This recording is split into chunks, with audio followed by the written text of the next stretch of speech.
계속해서 시장 점검해 보도록 하겠습니다. 오늘은 조일규 A1 리서치 대표 자리해 보셨습니다. 어서 오세요. 네, 안녕하세요. 오늘 바이오 설명해 주시기로 했는데 거기에 들어가기 앞서서 우리 시장 먼저 좀 여쭤보도록 할게요. 어제 정말 강한 상승세를 보였는데 오늘은 보합으로 마무리했단 말이죠. 수급을 보니까 외국인들이 이제 대형주 위주로 샀던데 지금 상황 어떻게 보시나요? 일단 제가 방송하기 전에 두 가지만 공지를 하겠습니다. 오늘 들어오기 전에 53분까지 해도 된다.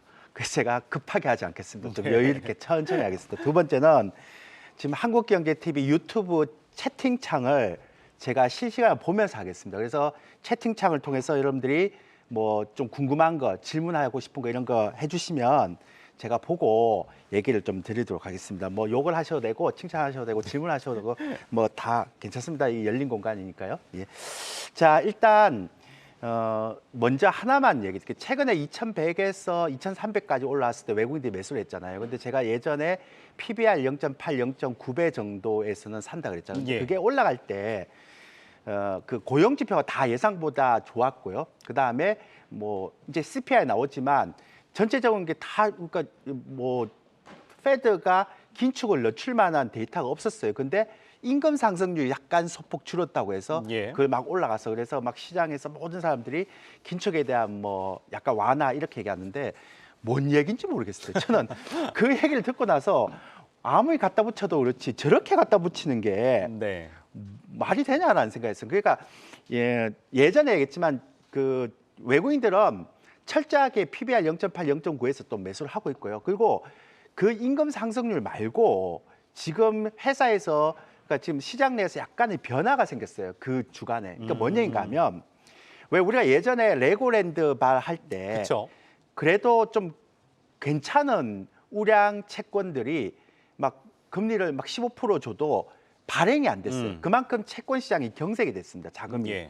근데 최근에 보면 미국의 하이힐드 시장의 스프레드도 낮아지고 있고, 그러니까 이게 리스크가 좀 작아지고 있고, 그 다음에 최근에 보면 한국 시장에서도 회사채 발행이 되게 많습니다. 그렇다고 해서 나쁜 기업의 회사채 발행을 한다는 건 아니고 중견기업 이상의 회사채 발행이 굉장히 많이 되고 있습니다. 근데 문제는 뭐냐면 예전 같은 보세요. 한전채 같은 데서 발행하야 막 몰리고 다른 회사채는 안 몰리잖아요. 근데 최근에 보면 중견기업 이상, 그러니까 A 등급 이상의 그 회사채가 발행하면 500억을 발행해야 되는 게, 막 1000억을 발행해야 되는 게 한 2천억 들어오래요. 이게 이제 오버부킹이라고 그래요. 그러니까 이걸 보면서 어떤 일이 벌어지는가 하면 CP 금리도 하락을 하고 있고, 그러면 이거 어떻게 보는가 하면 채권 시장의 자금 경색이 조금 풀린다는 거죠. 그러니까 상대적으로 금융 시장의 리스크가 조금 없어지니까 그만큼 또 올라올 수 있는 모멘텀이 있는 거죠. 왜냐하면 싸니까요.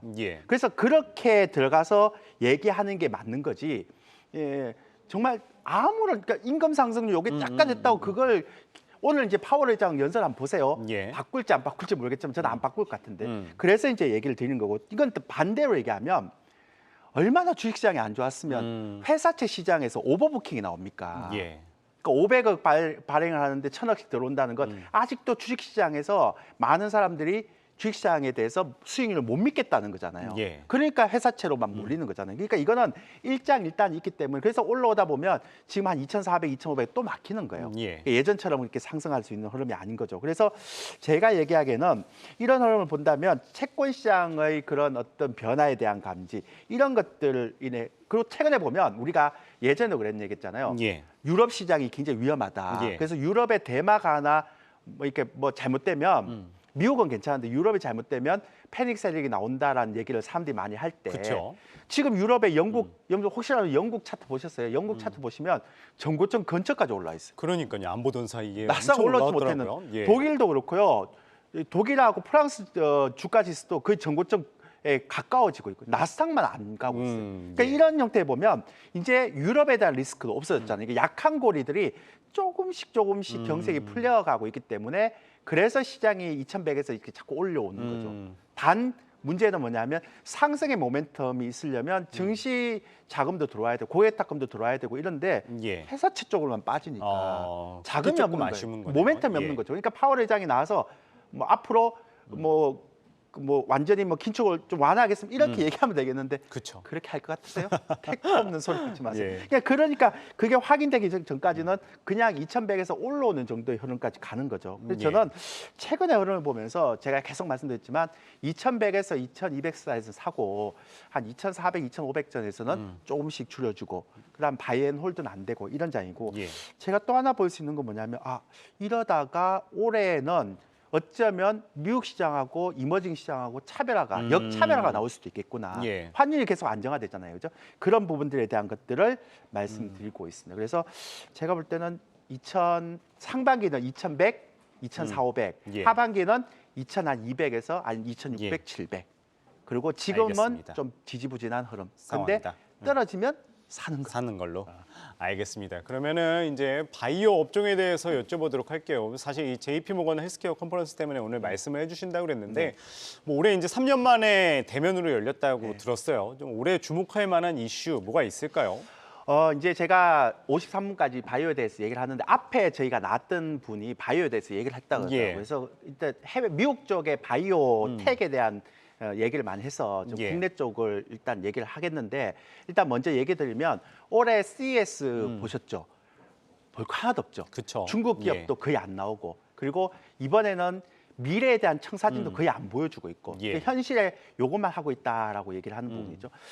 JP모건 헬스케어 컨퍼런스도 올해 정말로 아직까지는 뭔가가 안 나오고 안 있어요. 나온 거네요. 그러니까 예. 세스도 그렇고 JP모건 헬스케어도 그렇습니다. 근데 문제는 제가 먼저 미국 바이오 섹터의 2022년도에 등락률을 하나 보여드릴게요. 예. S&P가 19.4% 떨어졌는데요. 빅파마, 여기서 빅파마라는 건 바이오에서 암젠, 그쵸. 화이자 같은 굵직굵직하니까 파이프라인도 잘 돼 있는 예. 4%밖에 안 떨어졌어요. 정말 그러네요. 경기도 예. 안 타고 그러니까 이렇게 S&P 이렇게 떨어질 동안 빅파마는 4.2%밖에 안 떨어졌는데 바이오텍은 45.3%. 그러니까 예. 바이오텍이라는 건 뭐냐면 빅파마처럼 엄청난 파이프라인을 갖고 그건 있는 게 아니고, 아니라 예. 뭐 새로 이렇게 벤처, 그러니까 그쵸. 바이오의 좀 벤처의 예. 개념으로. 그러니까 금리 인상을 막 급격하게 버리니까 바이오는 가장 치명적인 게 이거잖아요. 예. 이걸 보면 여러분들이 내년에 만약에 미국의 바이오 섹터를 본다면 빅파마를 하시겠어요? 바이오텍을 하시겠어요? 저는 바이오텍 하죠. 아우.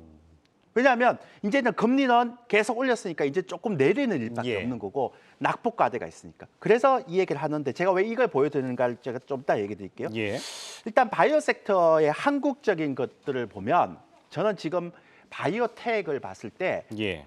미국 쪽으로 자꾸 가라고 얘기하고 싶은 게 예전처럼 바이오가 그렇게 녹록치가 않습니다. 한국 바이오가. 예. 근데 긍정적인 측면은 장기 소외됐고 낙폭 과대됐고 임상 실험 재개됐고 경기 침체 영향이 왜 경기 침체 영향이 제한적인가 하면 이게 전부 다 빅파마에 애로를 하기 때문에. 그렇죠. 그러니까 그렇기 때문에 상대적으로 침체됩니다. 근데 부정적인 여기는 고금리가 유지되면 돈을 못 끌어와요. 예.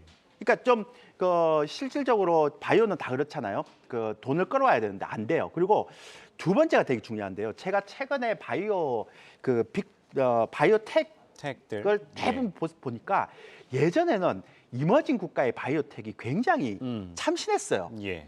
근데 최근 보니까 이게 바이오텍 시장이 굉장히 많이 있게 경쟁이 심화되면서 이머징 국가의 바이오텍 기업들이 경쟁에서 다 떨어져 버렸어요. 그러니까 예전처럼 신선한 맛도 떨어지고 경쟁도 또 떨어져요. 예. 그래서 종목 차별화가 나온다는 얘기죠. 그러면 과연 어떻게 미래의 트렌드가 있길래 한국의 바이오텍 그쵸. 기업들이 자꾸 경쟁력이 떨어지냐. 예. 예전에는 그러니까 보통 이제 화학적이라고 해서 이제 항암제 하면 예. 막 화학적으로 해갖고 막 암으로 맞습니다. 죽는 게 아니고 항암제 때문에 죽는다. 예. 뭐 후유증 때문에. 근데 그거가 원체 심하다 보니까 이제는 어떻게 하는가 하면 유전자 편집, 그러니까 사람에 있는 유전자 편집 그리고 유전자 조작을 해서 면역 치료제 그리고 예. 면역 치료제 넣고 나서 또 그 면역을 강화시키는 보조 치료제. 치료제. 그다음에 예. 뇌질환의 약물을 전달해서 뇌로 가는 BBB 셔틀 이런 걸로 가거든요. 예. 그러니까 예전의 화학적 단계가 완전히 바뀌었잖아요. 다르네요. 예. 근데 왜 이게 중요한가 하면 제가 이게 그 업계에 있는 사람들한테 물어보니까 이게 너무 힘들다는 거예요. 기술이. 그러니까 예전에 바이오 하는 기업들, 한국 기업들이나 이머징 기업들이 들어가서 그냥 하기에는 미국 기업들, 바이오텍 기업들이 들어와서 경쟁을 붙이면 그쪽 애들이 너무 잘한다는 거예요. 예. 이쪽을. 그러니까 새로운 미래 트렌드에서는 경쟁에서 이머징 국가에서 밀려버리는 거예요. 그래서 이제 이 그러다 보니까 한국의 바이오텍 기업들이 예. 사실적으로 CDMO 빼고 CMO 기업 빼면 CMO는 한국의 글로벌 최고니까 CMO를 빼고 보면 이제 골라낼 게 별로 없는 거예요. 없다. 예. 그러니까 이걸 좀 오래 가지고 갈 수 있는 그 기업들이 별로 기업들을? 없는 거예요. 그런데 어떤 기업을 가져가느냐 보니까 꾸준하게 기술 수출이 돼야 돼요. 예. 그러니까 기술 수출이라는 거는 빅파마가 인정해 주는 거잖아요. 그쵸. 일단은. 예. 근데 기술 수출이라고 해도 1,000억, 2,000억 하면 안 되고 안 되죠. 최소한 조단위? 8,000억에서 조단위는 돼요. 그다음 그러니까 금액이 증가돼야 돼요. 예. 그리고 임상 이상의 유효한 데이터 나와야 돼요. 왜냐하면 예. 임상 이상은 안정성 데이터란 말이에요. 그러니까 안정성은 기본적으로 패스예요. 그렇죠. 예. 요즘 임상 3상도 보면 임상 3상이 나오잖아요. 그러면 다른 경쟁 업체하고 비교를 하거든요. 그래서 임상 2상의 유효성 데이터 확보되는 거와 미래 트렌드가 부합되는 거 이런 섹터 말고는 한국의 바이오텍이 없어요. 예. 그래서 골라보니까 딱 4종목 나오더라고요. 그러니까 그렇다면 어떤 기업을? 궁금합니까? 예. 궁금한 오해로. 예, 근데 어쨌든 보면 레고캠 바이오하고 ABL 바이오하고 알테오젠하고 루닛인데 루닛은 치워놓고요. 이 세 종목의 공통점이 뭐냐면 미래 트렌드를 반영하고 있고 그 다음에 기술 수출이 너무 잘 되고 잘 있고 되고. 그러니까 빅파마로부터 기술 수출을 하니까 만약에 앞으로 학회라든지 제피몰 헬스케어 컨퍼런스에서 빅파마의 임상이 좋은 결과가 나오면 예. 마일스톤 계약을 하니까 그쵸. 계속 들어오잖아요. 그죠? 그러니까 이런 종목만 보이더라는 거예요. 그리고 나머지 같은 경우는 대형 제약사라든지 아니면 대기업들이 투자한 기업들. 예. 그러니까 SK 바이오사이언스도 이번에 2개 정도 인수한다 그러잖아요. 예. 그러니까 아마 그거는 모멘텀이 없어서 계속 그렇게 인수를 할 거예요. 그래서 제가 볼 때는 한국의 바이오 유망 종목의 바이오 텍 기업은 4개만 봐요. 루닛은 요즘 AI가 난리잖아요. 지금. 맞습니다. 그래서 AI 딥러닝 활동에 AI 진단 플랫폼은 유일하게 예. 근데 이게 글로벌 경쟁력이 안 쳐져요. 아직은? 아직은. 예. 그래서 요 4개만 보고 그다음에 나머지는 대기업의 바이오 기업들. 바이오 그다음에 CMO 기업들. CMO 기업들. 이런 것들만 봐야 됩니다. 예전처럼 바이오가 팍팍 날아가고 이런 식이 아닙니다. 예. 그래서 이제 바이오도 조금 길게 가져가는 그런 형태로 들어갔으면 좋겠습니다. 예, 알겠습니다. 유망 종목 레고캠 바이오와 ABL 바이오 또 알테오젠, 루닛까지 말씀해 주셨습니다. 오늘 바이오주에 대해서 알아봤습니다. 조일규 A1 리서치 대표였습니다. 말씀 고맙습니다. 네, 감사합니다.